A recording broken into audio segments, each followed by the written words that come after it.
土耳其总统埃尔多安上周六再放狠话，只要他在任，土耳其不会为这两个国家加入北约投赞成票。作为北约成员国，土耳其反对瑞典和芬兰加入，原因包括这两个国家支持库尔德工人党机械分支，以及支持被土方认定曾发动未遂政变的居伦运动。而芬兰和瑞典进入北约需要获得北约全体成员国一致同意。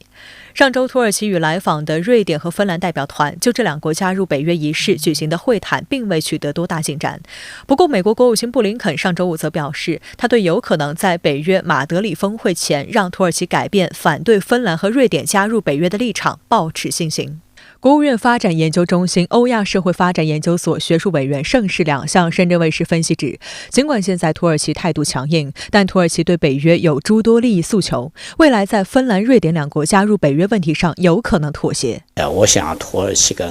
北约之间呢还是能够妥协的，因为这个北约呢可能在库尔德工人党的问题上呢跟土耳其呢也妥协一点。土耳其呢如果过分坚持，这个北约以前就有人提出了，土耳其跟俄罗斯那么拉关系，有开除土耳其这个危险，所以土耳其不敢是硬扛到底。乌总统泽连斯基周日视察哈尔科夫，这是俄乌冲突爆发以来泽连斯基首次前往东部。他罕有地宣布将1名前线安全官员解职。您对此有何观察？那么，俄乌冲突进入到第4个月，泽连斯基昨天才首次上东部，显然呢是因为东部的战事很吃紧。实际上呢，他前一天在电视讲话中已经承认，东部顿巴斯的这个战事非常困难。那么泽连斯基前往东部，虽然离主战场还有相当一段距离，但是呢，这也是要隔空为苦战顿巴斯的乌克兰守军打气，那么以此来彰显乌克兰在困难态势之下继续抵抗的决心和意志。那么更是要紧急呼吁美西方继续加码对乌克兰军援，尤其呢是大杀伤重装武器的支持。我个人认为，泽连斯基现身乌第2大城市哈尔科夫是精心选择的结果。那么这里呢是相对安全的一个地点。按照哈尔科夫市长的说法，现在每天都有数千人返回哈城。那么俄军转向东部顿巴斯会战之后，一度也曾围攻哈尔科夫，但是呢遭到乌克兰守军的顽强抵抗，甚至是有效的反击。当然呢，也可能是因为俄罗斯要重整优势兵力，来聚焦推进在顿巴斯地区实现军事目标。那么总而言之，是俄军放弃了对哈尔科夫的围攻，乌军取得了城市保卫战的胜利。所以我认为泽连斯基他的这个解职动作是相当罕见的。那么他在昨晚的全国电视讲话中就宣称，哈尔科夫保卫战的胜利是军警、哈尔科夫市长与州府各方面完美合作的结果。但是不幸的是，完美合作不适用于乌克兰国安局哈尔科夫分部的负责人。泽连斯基指责对方在开战之初只顾自己，但是呢，他并没有交代其他的细节，那么仅仅强调已经将他交由司法部门来调查。那么这位名叫杜丁的安全官员2年前上位，正是因为泽连斯基的任命。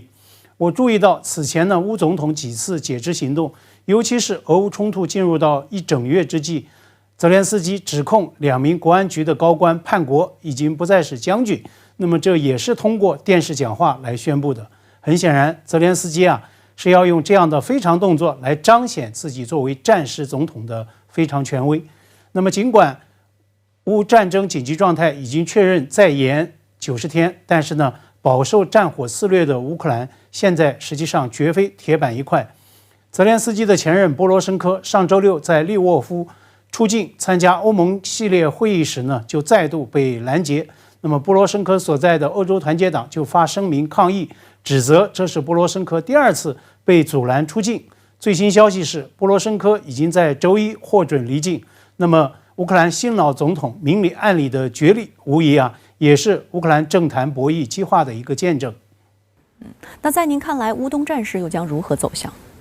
俄罗斯外长拉夫罗夫昨天在接受法国电视一台采访时就强调，解放顿巴斯是莫斯科绝不妥协的优先选项。那么这个可以看作是俄军在乌东会战的一个底线目标，也就是说，俄罗斯要全面控制、宣布独立，并且已经获得俄罗斯承认的顿涅茨克和卢甘斯克这两个共和国。至少俄方在对乌军事行动之初反复强调的去军事化与去纳粹化，现在呢，俄罗斯官方媒体已经甚少提及了。那么，甚至此前有外媒炒作俄军占领的赫尔松地区可能会循克里米亚模式并入俄罗斯。那么，拉夫罗夫昨天也低调做出暗示，他在强调拿下顿巴斯绝不妥协的这个同时，他宣称呢，在有操这个俄语的人生活的俄控其他乌克兰地区，那么他们是可以自行做决定的。那么从战场态势来看，俄乌两军东部攻防的这个天平